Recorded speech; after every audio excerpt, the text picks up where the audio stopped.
नमस्ते, सत श्री अकाल, आदाब। मैं advocate Harry life Portugal bye Harry की तरफ से आप सभी का स्वागत करता हूं। दोस्तों, पेज एक्सपायर्ड होने के बाद क्या करना है, बहुत सारे लोगों का यही प्रॉब्लम है। मैंने 4 से 5 वीडियो डाले हैं, लोग नहीं देखना चाहते हैं। उनको आज प्रॉब्लम आई, वो उन्होंने देखना नहीं है, रिसर्च करना नहीं है। आज मेरे को प्रॉब्लम आई, आज ही मैंने किसी को फोन करना है, किसी ने आज ही मुझे अटेंड करना है, 2 मिनट में मुझे बता देना और मेरा प्रॉब्लम सॉल्व कर देना है। ऐसा नहीं होता।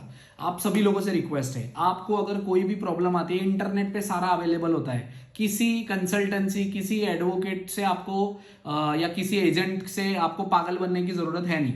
सारा यूट्यूब पे मिल जाता है, टिकटॉक पे मिल जाता है। जो आपको आया हुआ है फालता, जो आपका प्रॉब्लम है, वो खाली आप लिख दो इंटरनेट पे तो भी आपको मिल जाता है। चलो कोई बात नहीं, फिर भी कभी लोगों को नहीं समझ में आता है तो नहीं, सारे लोग मोबाइल यूज करते हैं, नहीं सब लोगों को पता है कि कैसे करना है, तो मैं आपको बताना चाहूंगा। ठीक है, पेज एक्सपायर हो गया है आपका, तो इसके बाद क्या करना है, इसके ऊपर मैंने एक वीडियो डाली थी, अगेन आपको भी बता रहा हूं।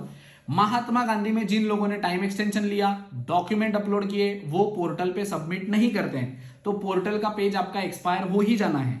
तो आपको, अगर आपने महात्मा गांधी से करवाए, तो आप जो भी आपके डॉक्यूमेंट फालते के बनते हैं 1 महीने में, 1.5 महीने में, 10-15 दिन में, तो आपको जाना महात्मा गांधी में और वहीं जाके सबमिट करना है। पोर्टल एक्सपायर होने के बाद आपने क्या परेशानी उठानी है या आपने क्या करना है, स्टेप क्या उठाना है, कुछ नहीं उठाना है, क्योंकि आप उसमें कुछ कर नहीं सकते। वो पोर्टल का टाइम था, जो पोर्टल के ऊपर था, आपने उस टाइम पीरियड में आपको उनको रिस्पॉन्ड नहीं किया है। महात्मा गांधी में जाके रिस्पॉन्ड किया है, एक जगह से किया, तो वहां पे भरोसा रखो, कोई चक्कर नहीं है। ठीक है, एक्सपायर्ड हो गया है, क्योंकि महात्मा गांधी में टाइम एक्सटेंशन लेने के बाद, डॉक्यूमेंट सबमिट करने के बाद, फालता सबमिट के बाद, आप पोर्टल पे भी आपको करना जरूरी होता है। अगर आप नहीं करते हो तो फिर वो एक्सपायर हो जाता है। एक्सपायर होने के बाद क्या कर सकते हो, अगेन सबसे पहले तो आप महात्मा गांधी में ही जाके उनसे बता सकते हो कि मेरा पोर्टल एक्सपायर हो गया है। ठीक है, नो प्रॉब्लम। दूसरी चीज, आपको जो पोर्टल एक्सपायर हो गया है, तो कई लोगों ने मुझे यह भी बताया कि सर मेरा पोर्टल एक्सपायर 1 हफ्ते से था, आज ऑटोमेटिकली ग्रीन टिक आ गई है उसके ऊपर। तो ये हो सकता है, इंफॉर्मेशन दे रहा हूं मैं आपको। ठीक है, ये मेरी तरफ से प्रिडिक्शन में बता रहा हूं, मुझे जो लग रहा है, जो लोगों से मैंने सुना, लोगों से सुना मतलब जो क्लाइंट को पहले उन्होंने एक्सपायरी पेज का भेजा हुआ था, मैंने उनको बोला महात्मा गांधी जाओ, फिर अभी ऑटोमेटिक उनका जो पेज है वो ग्रीन टिक हो गया है उसके ऊपर सारे के सारे। कैसे हो गया है, हो सकता है कि आपका पेज एक्सपायर हो जाने के बाद 8-10 दिन में या 2 हफ्ते में वो ऑटोमेटिक रिस्टोर हो जाता होगा। मतलब एक्सपायर दिखा रहा है, उसके बाद ऑटोमेटिकली 15 दिन में वो वापिस से ग्रीन टिक पे आ जाता होगा। ऑटोमेटिक हो सकता है वो वेबसाइट का कोई सिस्टम हो, सिस्टम का उन्होंने कुछ सेटिंग्स करके रखा हो जो ऑटोमेटिकली हो जाता है, तो उसमें परेशान होने की जरूरत नहीं है। 2 ऑप्शन होते हैं, आपको सभी मैं क्लियर कर देता हूं। 2 ऑप्शन होते हैं। सबसे पहले, आपको जो भी फालता आता है, आपको पोर्टल पे सबमिट करना जरूरी है। सबसे पहला स्टेप आपका पोर्टल पे ही होना चाहिए, पोर्टल पे ही सबमिट करो, क्योंकि पोर्टल पे जो सबमिट करते हैं वो डायरेक्ट आईमा ऑफिसर के पास जाता है और आईमा ऑफिसर एक्सेप्ट करता है और प्रिंटिंग में भेज देता है कार्ड। सबसे पहला फालता आने के बाद आपका काम पोर्टल पे अपलोड करना ही होना चाहिए। कई लोग अपने पैसे बचाने के लिए, या उनको नहीं आइडिया होता है कैसे करना है, क्या करना है, तो वो महात्मा गांधी चले जाते हैं या किसी आईमा सेंटर चले जाते हैं।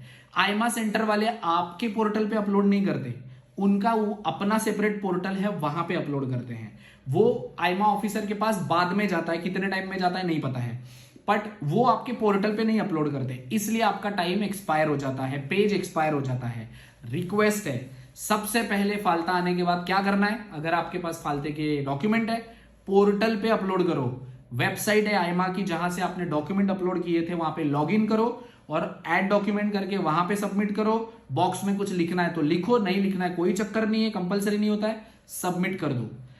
नहीं होता है, इसके बावजूद अगर आपको सेटिस्फेक्शन चाहिए तो महात्मा गांधी में जाके आप वापिस से दे आओ डॉक्यूमेंट, पर्सनली जाके, कोई चक्कर नहीं। ठीक है, कई लोगों के और उनके फालते में लिखा होता है कि आपको प्रेजेंशियल मेंथ आपको देना है, मतलब खुद आईमा में प्रेजेंट होके आपको ये पीसीसी देनी है, या ये पासपोर्ट देना है, या ये जॉब कॉन्ट्रैक्ट देना है। वो आप वहां पे जाके तो 100% दे के आओ।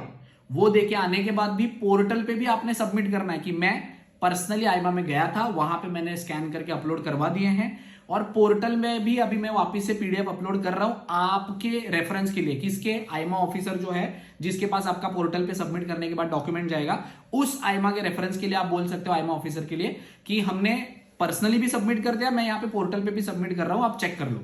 तो फिर आपका कार्ड प्रिंट हो जाएगा या एक्सेप्ट हो गया, आपके जो भी फालते थे वो क्लियर हो गए, तो वो आईमा में वो सेंड कर दे, आईमा का जो ऑफिसर है वो सेंड कर देगा प्रिंटिंग के लिए और आपको कार्ड मिल जाएगा। ठीक है, ये आपको करना है। अगर ये नहीं करते हो तो पेज एक्सपायर्ड हो जाता है। पेज एक्सपायर्ड है, डरने की जरूरत नहीं है। पेज इसलिए एक्सपायर्ड है क्योंकि आपने टाइम से उनको रिस्पॉन्ड नहीं किया या महात्मा गांधी में जाके कर दिया। महात्मा गांधी में जाके कर दिया तो आप पेज एक्सपायर होने के बाद भी महात्मा गांधी में जा सकते हो, कोई प्रॉब्लम नहीं है। ठीक है, डरने की जरूरत नहीं है। 10-15 दिन में वो वापस से रिस्टोर भी हो जाता है। बट आईमा, मेरा सजेशन है कि आईमा के पोर्टल पे आप जरूर सबमिट करो। वो डायरेक्ट